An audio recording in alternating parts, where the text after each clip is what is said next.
My husband was my rock until my mother's death revealed his true nature, transforming him from loving partner to calculated predator in a single chilling phone call.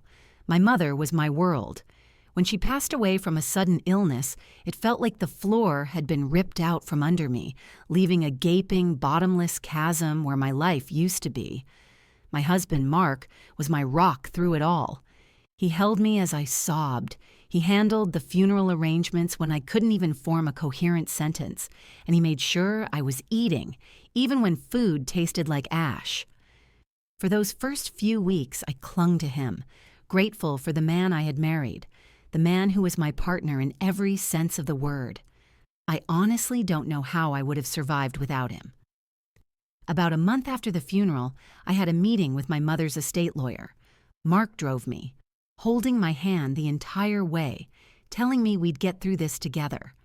I was expecting to inherit her house, a modest but well-loved home, and maybe a small savings account she'd built up over her years as a nurse. I was prepared for an emotional day, but not for what the lawyer actually told me. My mom, my quiet, unassuming mom, had been an incredibly savvy and secret investor. She'd started with a small inheritance from my grandmother decades ago, and through careful, patient moves, had grown it into a fortune. The final number he slid across the polished mahogany desk made me gasp. $3 million. After taxes, it was closer to $2.8 million, but the number was so astronomical it barely registered. It felt like Monopoly money. I was silent the entire car ride home, the paperwork a heavy weight in my bag. Mark was buzzing with an energy that felt off. $3 million, honey. Can you believe it? We're set for life. We can pay off the mortgage, buy that boat you've always joked about, travel the world. He was rattling off plans, his eyes gleaming with excitement. I just nodded, my mind a fog of grief and shock. He kept saying, we and our, and while I knew that's what a marriage was, a partnership, something about his immediate appropriation of the money sent a tiny, cold shiver down my spine. This wasn't lottery winnings. This was the result of my mother's quiet brilliance, her sacrifice. It was the last piece of her I had left. The first call was from my mother-in-law, Brenda, 2 days later. Mark had obviously told her. There were no condolences, no gentle inquiries about how I was holding up. Her voice was high and tight, with an almost frantic energy. Clara, darling, Mark told me the wonderful news, an absolute blessing, truly. Now we need to talk.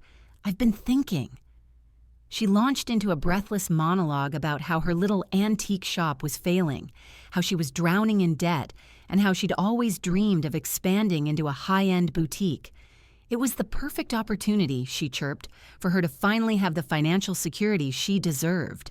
I listened, my stomach slowly clenching into a tight, cold knot. Brenda, I said carefully, I'm really not in the right headspace to be making any financial decisions right now.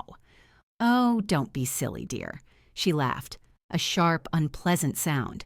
This isn't a decision, it's a family necessity. Mark agrees with me completely.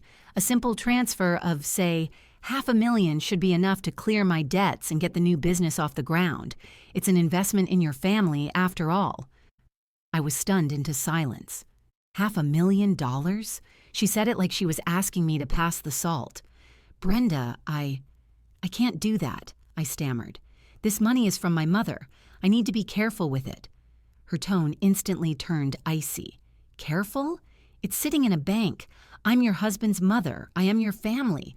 Are you saying you're going to hoard it all for yourself? The conversation ended badly with her hanging up on me. That night, Mark came home and the atmosphere was thick with tension. He didn't kiss me hello. He just stood in the kitchen doorway, arms crossed, his face a mask of disappointment. I spoke to my mom, he said, his voice flat. She's heartbroken, Clara. I can't believe you were so cold to her. Cold to her? I asked, my voice rising in disbelief. Mark, she asked me for $500,000. She didn't even ask, she demanded it. She thinks she's entitled to my mother's life savings. It's our money, Clara, he said, stepping towards me. And she's my mother. She's in trouble and we have the ability to help her. It's the right thing to do." "No, Mark," I said, shaking my head, a new and unfamiliar resolve hardening in my chest. "It is my inheritance. It was my mother's. She worked her entire life for this, and I will not let it be squandered on a failing antique shop or a vanity project. The answer is no." I was about to say more, to explain how her demand was not just greedy, but deeply disrespectful to my mother's memory, but I never got the chance. His face, which had been tight with frustration, twisted into something I'd never seen before. It was cold, hard, and utterly devoid of the love I thought we shared. "Silence," he barked.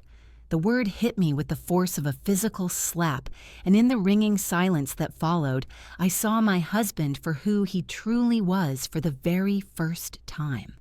The command, so sharp and unexpected, hung in the air between us, vibrating with a menace I had never known. I just stared at him, my own words dying in my throat. This wasn't the man who had held my hand at my mother's bedside. This wasn't the man who had promised to love and cherish me. This was a stranger, a drill sergeant in my husband's skin, his eyes cold and hard as granite. The silence stretched, and I saw a flicker of something in his expression. Not regret, but annoyance, as if my shock was an inconvenience to him. He took a step closer, his voice dropping to a low, condescending growl. "You are being hysterical, Clara. You're letting grief cloud your judgment. My mother is in financial ruin, and you are sitting on a dragon's hoard of cash out of pure selfishness. Is that what your mother would have wanted? For you to abandon your family?" He weaponized my mother's memory, twisting it into a tool for his own greed. Each word was a calculated blow, designed to make me feel small, guilty, and unreasonable. A strange calm washed over me. The shock was receding, replaced by a chilling clarity. It was like I'd been watching a movie my whole life and someone had finally pulled back the curtain, revealing the wires and the actors and the fake scenery. The Mark I loved was a character. This, the barking stranger in front of me, was the real man. "Don't you dare," I whispered, my voice trembling not with fear but with a nascent rage. "Don't you dare speak about my mother." "I will speak about her however I want," he snapped back, his volume rising again. "She's the reason for this whole mess. If she hadn't kept all this a secret, we could have planned properly. My mother wouldn't be on the verge of bankruptcy."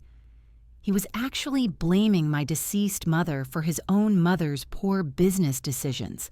The sheer audacity of it was breathtaking. I felt my hands clench into fists at my sides. "Get out," I said, the words quiet but firm. He scoffed. "Get out? This is my house too, Clara, or have you forgotten that? You don't get to make the rules just because you got lucky with a fat inheritance." "This was my mother's money, Mark, and you will not see a single cent of it to bail out your mother's vanity project. Not now, not ever." His face went purple. For a second, I thought he might get violent, but he just spun on his heel and stormed out of the kitchen, grabbing his keys from the bowl by the door. "Fine, be a selfish brat, but this isn't over, I promise you that." The front door slammed shut, rattling the pictures on the wall. I stood there, my body shaking, the adrenaline slowly draining away and leaving a hollow, aching void. I walked through the house, our house, and everything felt alien. The photos of us smiling on our wedding day, on vacations, at Christmas. It all felt like a lie. I couldn't stay in the main living area. I found myself walking to the small guest room, the one I had started clearing out to store some of my mother's more personal belongings. Her favorite armchair was in the corner, a box of her photo albums on the floor beside it. I sank into the chair, pulling her old faded quilt over my lap. The fabric smelled faintly of her, of lavender and home, and a fresh wave of grief washed over me, so potent it stole my breath. This time, it wasn't just for my mother. I was grieving my marriage, the man I thought I knew, the future I thought we had. I must have sat there for over an hour, lost in a fog of sorrow and confusion, when I heard the front door open and close quietly. It wasn't the angry slam from before. Mark was back. I stayed perfectly still, not wanting to face him again. I heard him moving around downstairs, then his footsteps on the stairs. He didn't come to the guest room. He went into our bedroom, right next door, and closed the door. A moment later, I heard his voice, muffled but audible. He was on the phone. Curiosity, or maybe a primal sense of self-preservation, made me slide off the chair and creep to the wall that separated the rooms. His voice was low and conspiratorial. "No, Mom, she didn't budge," he was saying. "She's being completely irrational." "Yeah, I know. Unbelievable." There was a pause. I could faintly hear Brenda's shrill, angry tones on the other end. "No, don't worry," Mark continued, his voice dripping with a sickly sweetness that made my skin crawl. "I have a plan. I've already been talking to our lawyer, Henderson. He said if I can prove she's emotionally unstable, with the grief and all, we can petition for me to get conservatorship over her finances. He said it's a slam dunk." The floor seemed to tilt beneath my feet. Conservatorship. He was planning to have me declared mentally incompetent so he could take control of everything. My mother's legacy, my life.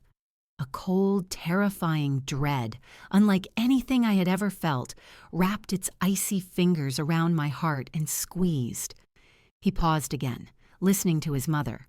Then he laughed, a low, cruel sound that held no humor at all. "Exactly, Mom," he said, his voice dropping to a near whisper. "She won't know what hit her. By the time she figures it out, the money will be exactly where it belongs." I backed away from the wall, my hand clamped over my mouth to stifle a gasp. The air in my lungs turned to ice. Conservatorship. Emotionally unstable. He wasn't just trying to bully me. He was plotting a full-blown coup, a legal ambush to steal my inheritance and my autonomy. The conversation I just overheard replayed in my mind, each word a venomous dart. Slam dunk. She won't know what hit her. This wasn't a spur-of-the-moment idea born of anger. This was a calculated, premeditated plan. Mark and Brenda were conspiring to have me declared mentally unfit, using my grief, the most profound pain of my life, as their primary weapon against me. A tremor started in my hands and spread through my entire body. I sank to the floor, my back against the cool drywall, my mind racing faster than it ever had before. My husband, the man I had trusted implicitly, was my enemy. He wasn't just greedy, he was predatory. The comforting image of him as my rock shattered into a million tiny, sharp pieces, revealing the cold, calculating monster that had been lurking beneath the surface all along. How much of our life had been a lie? Was his comfort after my mother's death just an act? Was he waiting, like a vulture, for the moment he could swoop in and claim the prize? The rage came then, hot and clarifying, burning away the fear. It was a righteous fury that started in my gut and spread like wildfire. He was not going to do this to me. He and his monstrous mother were not going to desecrate my mother's memory and steal my future. I had to get ahead of him. I had to be smarter, faster, and more ruthless than he ever imagined I could be. I stood up, my movement stiff but deliberate. The shaking stopped. My mind was suddenly crystal clear, focused on a single point: survival. I crept out of the guest room and tiptoed down the stairs, my heart hammering against my ribs. I grabbed my purse, my car keys, and my mother's estate paperwork from the kitchen counter. I needed to get out of the house. I needed to think, to plan, and I couldn't do it under the same roof as the man who was actively plotting my ruin. I slipped out the back door into the chilly night air, not even bothering to put on a coat. The cold was a welcome shock to my system, grounding me in the terrifying reality of the moment. I drove aimlessly for a while, the streetlights blurring into streaks of gold. My first instinct was to call a friend, my sister, anyone. But Mark's words echoed in my head. He would paint me as hysterical, unstable. Anyone I confided in could be a potential witness for his side, their well-meaning concern twisted into testimony against me. He had a lawyer. Henderson. I needed a lawyer of my own, and not just any lawyer. I needed a shark. I pulled into a 24-hour diner, the fluorescent lights buzzing overhead. I ordered a black coffee I didn't drink and used their Wi-Fi to start my search. I wasn't looking for a family lawyer. I was looking for the most aggressive, take-no-prisoners litigator I could find. I spent hours poring over websites, reading reviews, and looking for a name that screamed protector. I finally found her, Anita Singh, a lawyer known for handling complex, high-stakes financial disputes and cases of elder abuse and financial exploitation. Her profile picture showed a woman with piercing eyes and a no-nonsense expression. She was perfect. I sent a desperate, rambling email to her firm's general inquiry address, summarizing the situation in a few frantic paragraphs. It was after midnight, but I didn't care. I needed to set the wheels in motion. Exhausted but wired, I checked into a cheap motel on the outskirts of town, paying in cash. I lay on the stiff, starched sheets, staring at the water-stained ceiling. Sleep was impossible. Every time I closed my eyes, I heard Mark's voice, plotting with his mother. The sense of betrayal was a physical weight on my chest, making it hard to breathe. My phone buzzed on the nightstand just after 7 a.m. It was an unknown number. I answered with a shaky, "Hello? Is this Clara?" A crisp, professional voice asked. "This is Anita Singh. I got your email. My office opens in an hour. Can you be here?" Relief washed over me so intensely I felt weak. "Yes," I said, my voice cracking. "Yes, I can be there." Her office was in a sleek downtown skyscraper, a world away from the quaint suburban life I thought I had. Anita was exactly as her photo promised, sharp, direct, and radiating an aura of formidable intelligence. I told her everything from the moment I learned about the inheritance to the hushed phone call I'd overheard. I expected skepticism, or at least a cautious professional distance. Instead, she listened with an intensity that made me feel, for the first time in days, truly seen and believed. When I finished, she leaned back in her leather chair, her fingers steepled. "He's not just planning it, Clara. He's already started. The fact that he mentioned Henderson by name means their initial consultation is done. They're likely drawing up the first petition right now." She looked me dead in the eye. "We need to go on the offensive, and we need to do it today. Your husband thinks you're a grieving, vulnerable mess. We are going to use that. We are going to let him walk right into a trap he never sees coming." She laid out a plan that was both brilliant and terrifying. It involved surveillance, financial freezes, and a preemptive strike that would turn Mark's own strategy against him. "He wants to prove you're unstable?" Anita said with a thin, sharp smile. "Let's give him the evidence he needs. Are you ready to put on the performance of a lifetime?" The plan was audacious, risky, and it required me to go back to that house, to face my husband and pretend that I knew nothing. I took a deep breath, the cold motel air still clinging to my lungs. "Yes," I said, a core of steel forming around my shattered heart. "He wants to see a crazy woman? I'll show him crazy." Following Anita's instructions felt like preparing for a role in a play where I didn't know all the lines. The first step was the most difficult. I had to go home. I walked back into the house that afternoon, feigning exhaustion and emotional fragility. When Mark saw me, his face was a mask of concern, a sickeningly convincing performance. "Clara, oh my God, where have you been? I was worried sick." He rushed forward to hug me, and it took every ounce of my self-control not to recoil. I let him hold me, my body rigid, and mumbled something about needing to clear my head and visiting my mom's grave. "Of course, baby, of course," he cooed, stroking my hair. "I was a jerk last night. I'm so sorry. I'm just stressed about Mom, and I took it out on you. It's your money. You do what you want with it." It was a perfect apology, designed to lull me into a false sense of security. The actor in my husband was truly gifted. I played my part, giving him a tearful, shaky smile and telling him I understood. Inside, my blood ran cold. The next few days were a masterclass in psychological warfare. Per Anita's plan, I leaned into the role of the grieving, unstable widow. I'd forget conversations we'd just had. I'd leave the stove on. I'd wander the house at night, talking to my mother's photograph. I made sure he saw it all. I also secretly installed micro-recorders, little listening devices Anita had provided, in the living room and our bedroom. I carried my phone everywhere, its voice recorder app always ready. He and Brenda were getting bolder, their phone conversations more explicit now that they thought I was completely falling apart. They discussed which facility they'd put me in, how they'd sell the house, how Brenda would finally open her dream boutique.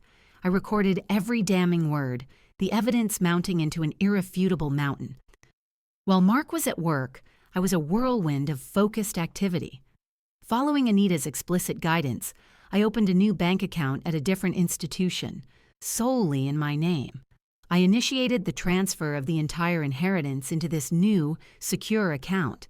Then came the most satisfying part.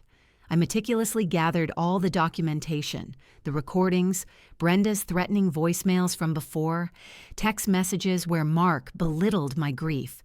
I even found a year's worth of Brenda's business statements stuffed in a drawer, showing a clear pattern of reckless spending and debt.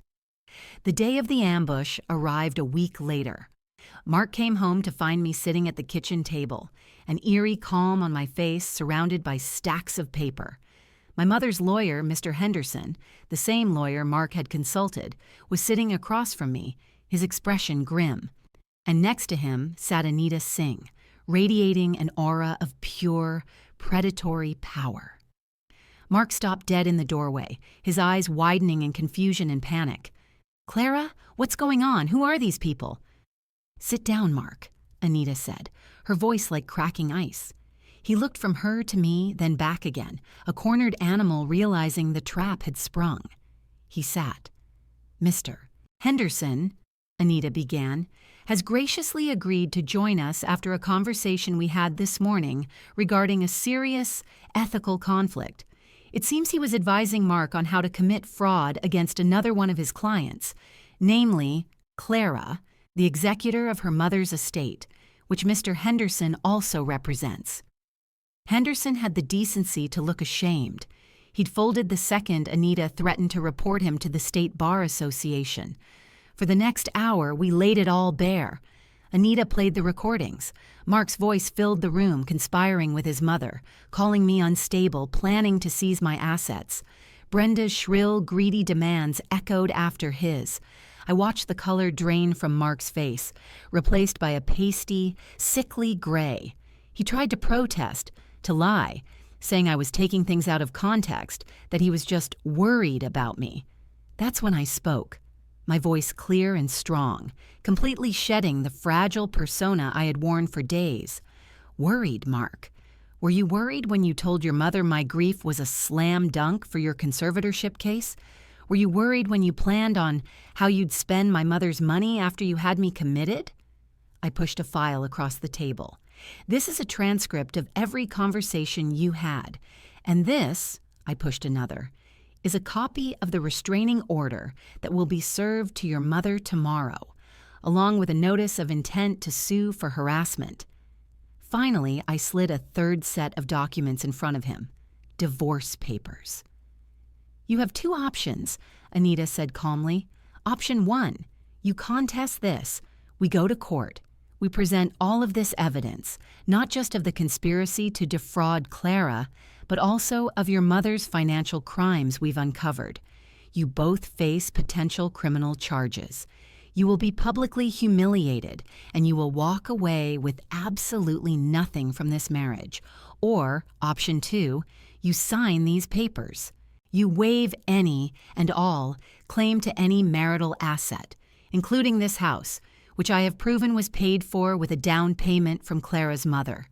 You will walk out of this house tonight with your clothes and your car and nothing else. You will disappear from Clara's life, and we will not press charges." He stared at the papers, his whole body trembling. He looked at me, his eyes pleading for a glimmer of the woman he thought he had married, the woman he thought he could control. he found nothing but cold, hard resolution. He knew he was beaten, utterly and completely. Without a word, he picked up the pen and signed. Watching Mark pack a single bag and walk out the front door for the last time felt like waking from a long, terrible nightmare. There was no sadness, only a profound sense of release. In the quiet that followed, I sat in my mother's armchair, the one from the guest room, which I'd moved into the center of the living room. The house felt like mine again. My mother's inheritance wasn't just money. It was her final gift to me. It was the means by which I had uncovered a devastating truth, but also the weapon I used to save myself. I had lost a husband, but I had found a strength I never knew I possessed. The silence in the house was no longer menacing. It was peaceful. It was the sound of freedom.